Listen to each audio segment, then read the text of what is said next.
Though they were created innately equal, the all knowing God knew that someday the equality between blacks and whites would come into question. Remember, man's fallen nature and sinfulness was and is no secret to God.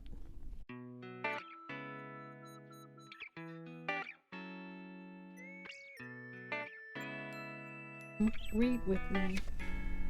I'm reading How Beautiful Are Your Feet, subtitle Transforming Relationships One Giant Step at a Time by R. Winone Morris, published 2014. It's Black History Month.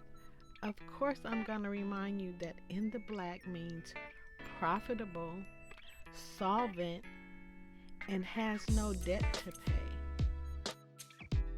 If you are a single black woman or a black mom raising daughters, this chapter's for you. What's up, y'all? It's Coach Roberta, your friendly disruptor and soul coach, with another author's read with me.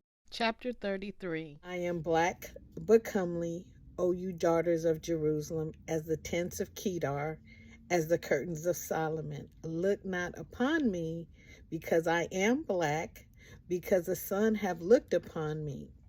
My mother's children were angry with me. They made me the keeper of the vineyards.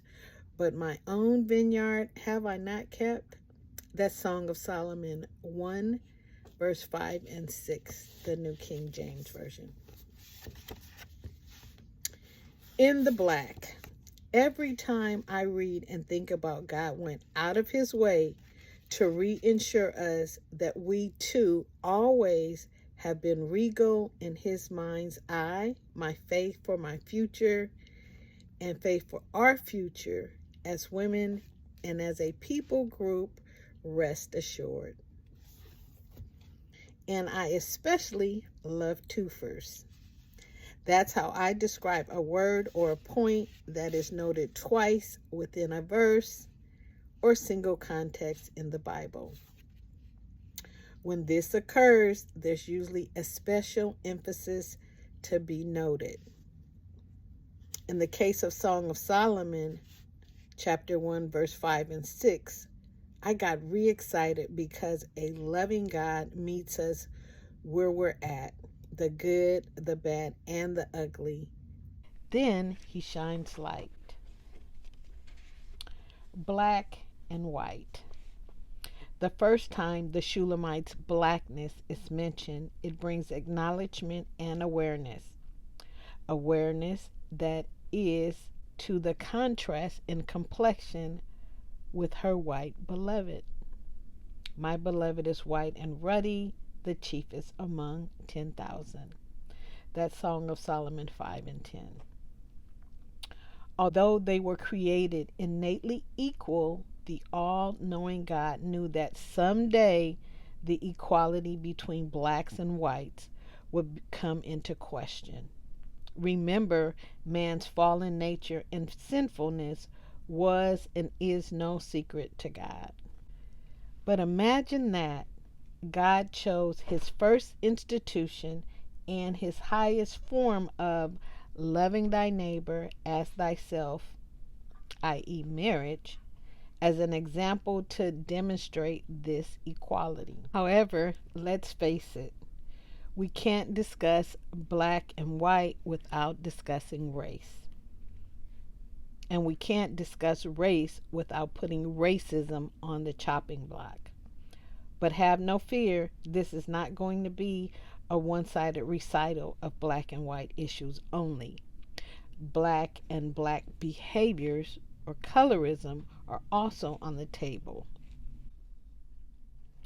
Racism happens toward the group as a whole.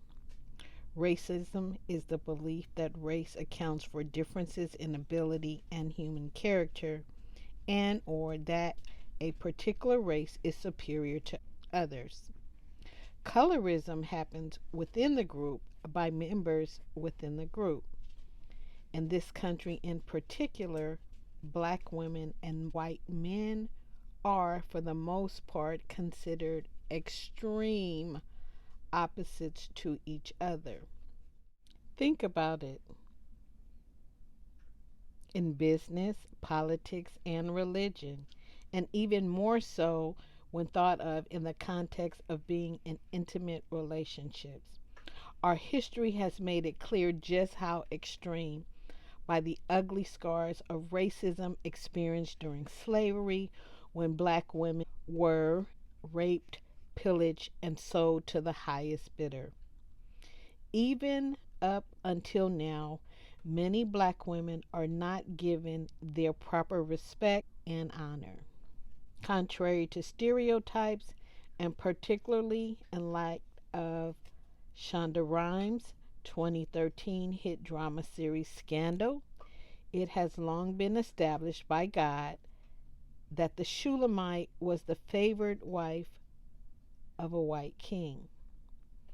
Although multiple queens and wives were culturally and politically acceptable at the time of King Solomon, the Shulamite was not a mistress.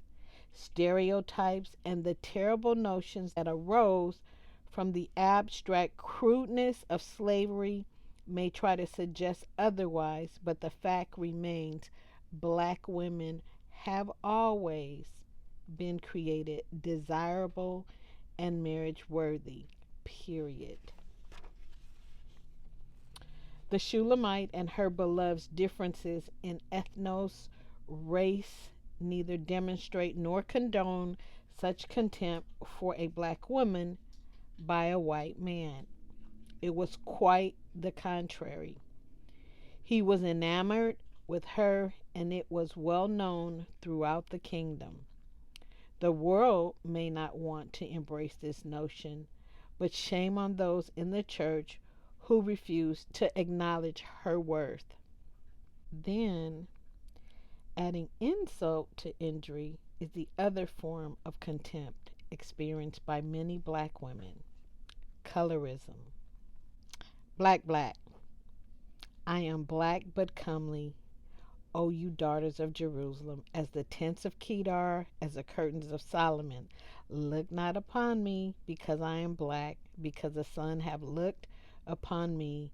My mother's children were angry with me. The second mention of the Shulamite's blackness is in context with her family, her own people. Sometimes we are our own worst enemy. Colorism shows up among us when people disdain their own self because they think they are too dark. People think they are better than others because they are light and the other person is dark or darker. Black men think light or white women have higher value and or are more worthy of love and respect than dark or darker women. According to About.com, colorism is a practice of discrimination by which those who are lighter skinned are treated more favorably than those with darker skin. In the African American community, this traditionally played out via the paper bag test. Those lighter than the standard paper lunch bag were allowed entry into fraternities, sororities, and other realms of black upper class life, while darker skinned blacks were excluded. The Shulamite wasn't just any kind of black, she was black black. We know this because Kedar, according to Strong's Concordance, means black. So basically, being black as a tense of Kedar means she was black as black. Can one get any blacker than that? Thus, for those who are so inclined of their own biases to assume she was fair or light enough to pass as other, she wasn't. In June 2013, Dark Girls, the documentary by Bill Duke, aired on OWN Network. Quote, It explores the roots of classism, racism, and the lack of self esteem within a segment of cultures that span from America to the most remote corners of the globe. That's according to Style Magazine and Newswire.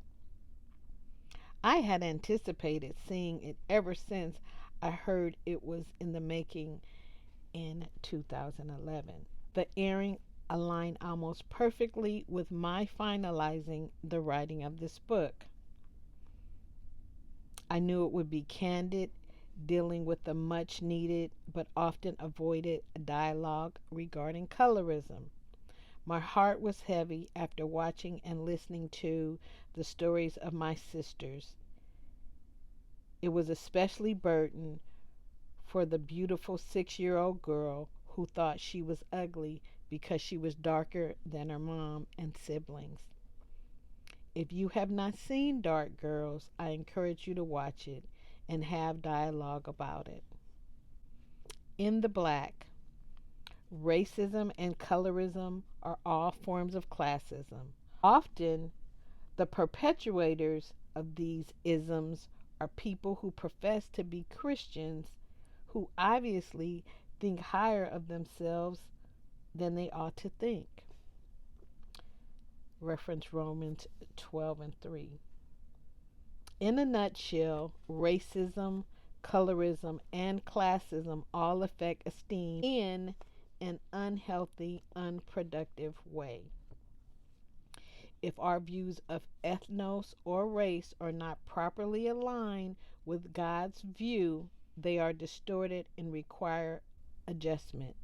The genuine estimation of the black woman, young lady, and little black girl is long overdue. The Song of Solomon reinforces the innate value of her worthiness, relevance, and glory. Whether her hue is dark or light, her worth is solvent. She has no debt to pay to prove this. It has already been done by God. She is in the black.